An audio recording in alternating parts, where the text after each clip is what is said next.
I think, therefore I am. But is thinking enough? So I have a question for you. I can't tell you how much I would appreciate you leaving a comment.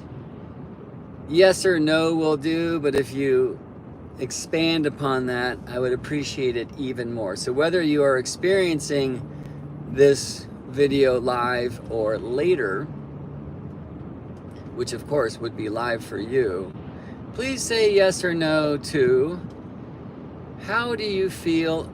Wait, that's not a yes or no question. Do you like learning through practice? So let me share why I'm asking this question. I've been up having a hard time sleeping, dreaming it, well, not dreaming, visioning into how I want to recreate Sky School, how I want to serve my devotion, one of many devotions, but maybe my principal devotion, or at least what I value in myself as the greatest gift I could leave,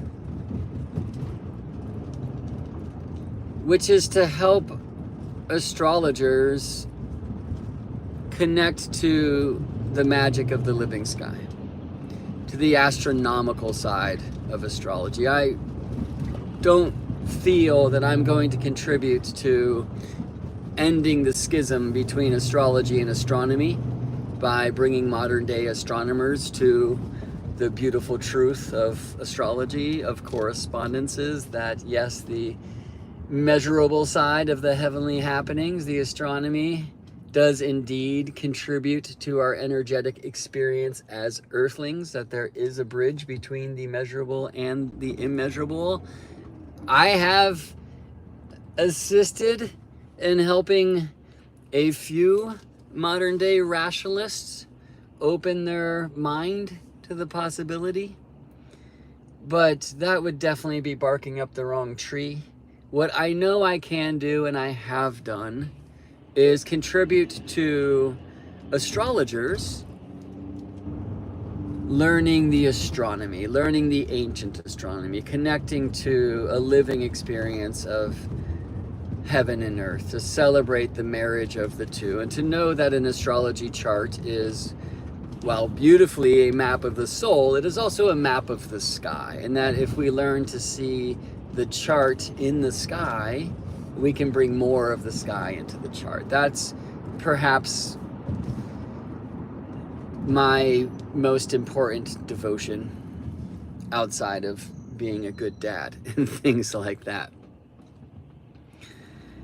I don't know, in the end, maybe that's also me being the best dad that I can be. I have thus far in my teachings only offered astronomy for astrologers through different organizations. I taught a class actually that was a 4-week thing, and it does have some practices mixed in, but it's like trying to put a lot of information into a little time, and of course that can just blow our minds. And what do we take away?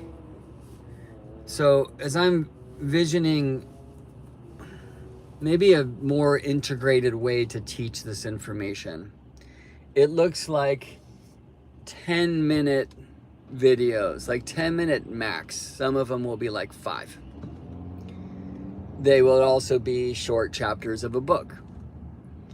And each of these chapters, each of these lessons has a corresponding practice, right? So here's this thing, and here's a way to go outside, to draw the shadow of a stick in the ground at midday, and do that before you come back to the next lesson. Now, it might be cloudy where you live for 2 weeks, which means you're paused for 2 weeks until you can draw a line of the stick at midday time. And isn't that okay? Because I feel like rushing through the information and doing it all in the mental space and doing it all on the computer screen isn't it. Right? How can we actually have an embodied experience of the astronomical if we don't go outside and embody it? But I have found that when I've taught this information before, many students aren't really interested in doing practices. And with that in mind, I will offer the information in such a way that you can learn it through book learning alone. But I also wonder how much of that restriction has been the result of me teaching astronomy for organizations where people need to pass the test so they can get their badge, you know? Versus people who just want to know, want to connect. Now, I have a hard time finishing books. I have a hard time finishing video courses. I imagine many of you also reside in that realm.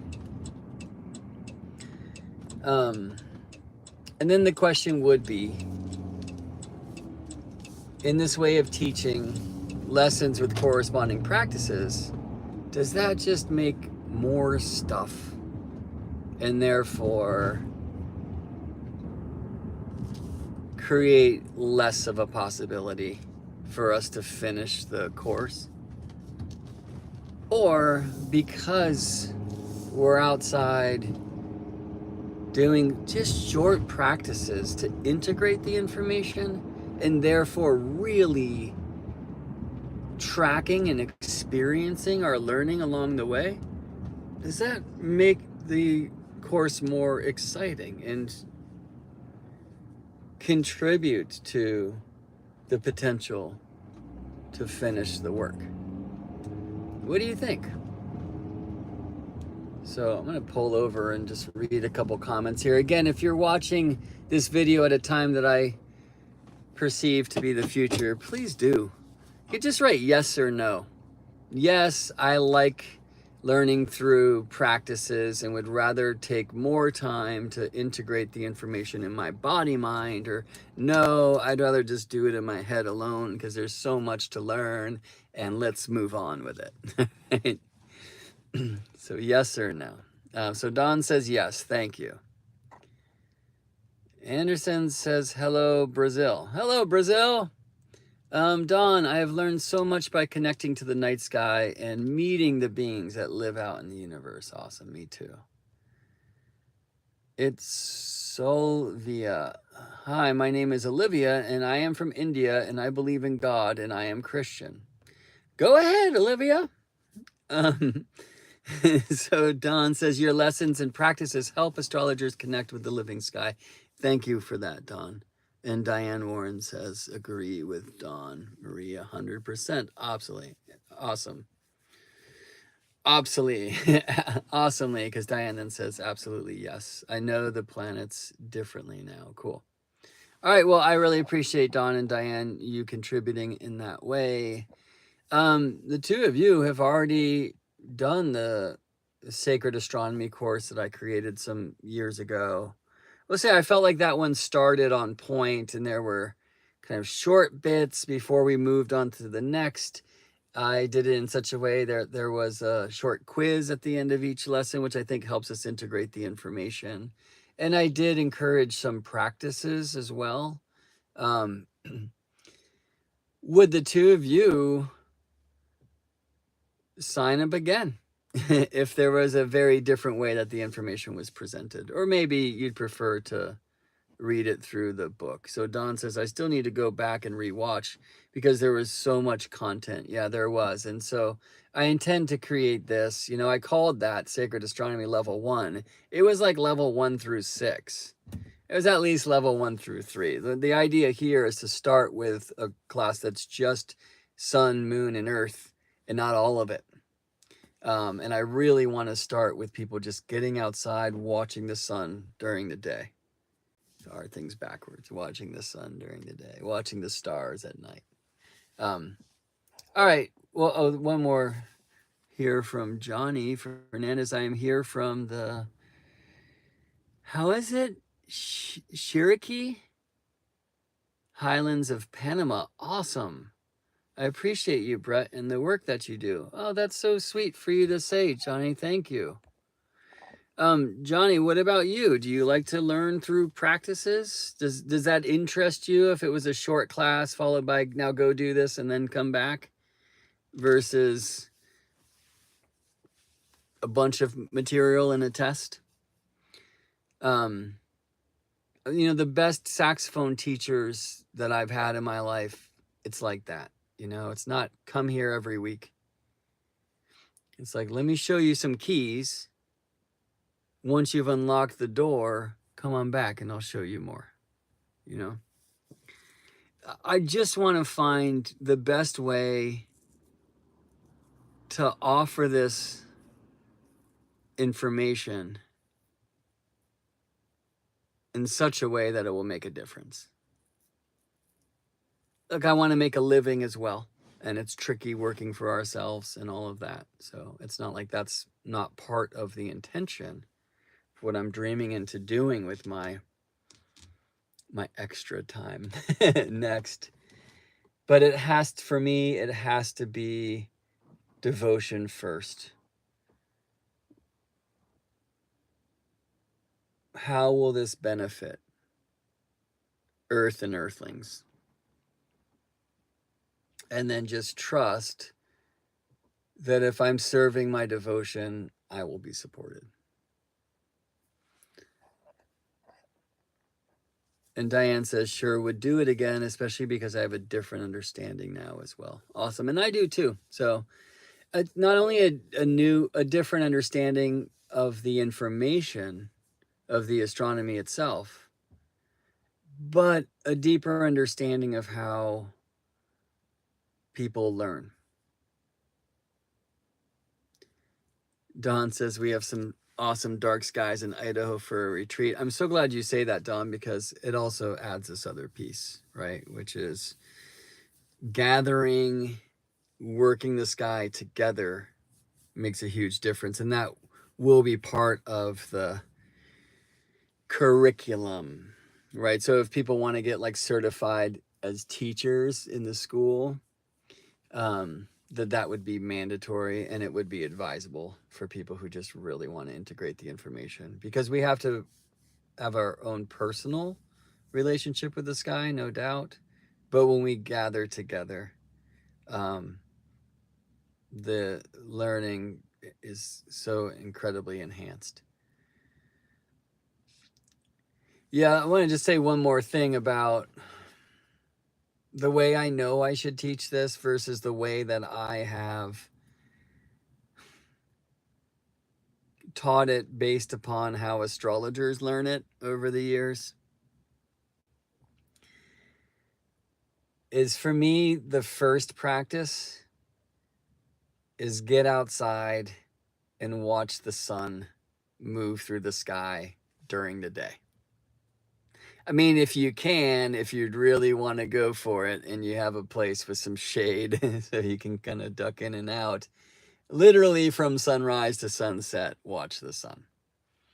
There's few of us who will actually do that, and I honor that very much, and this will be stated when the practice is encouraged. Pop outside every hour. And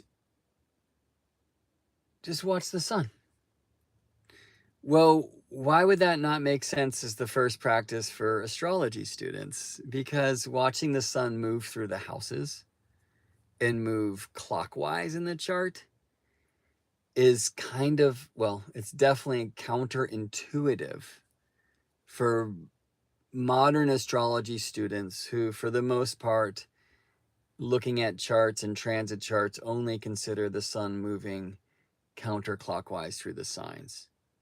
And so there's this thing that you have to break through. But I want to start with Earth first, the most important planet first. And the truth is, when we watch the sun, when we follow the sun, we're actually experiencing Earth's motions, right? Why does the sun move through the houses? Because Earth spins. Why does the sun move through the signs? Because Earth orbits the light. Do you know what I'm saying?